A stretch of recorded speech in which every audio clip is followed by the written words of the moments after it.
नमस्कार।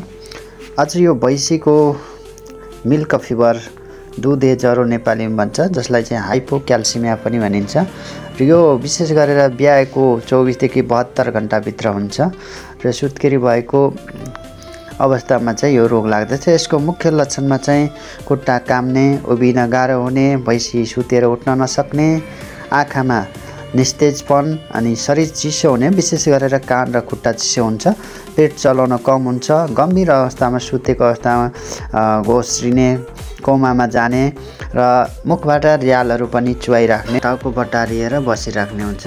यस्तो अवस्थामा तुरन्तै पशु प्राविकलाई बोलाइ उपचार गर्नुपर्छ, नत्र भने मृत्यु हुने सम्भावना धेरै हुन्छ र मर्न पनि सक्छ।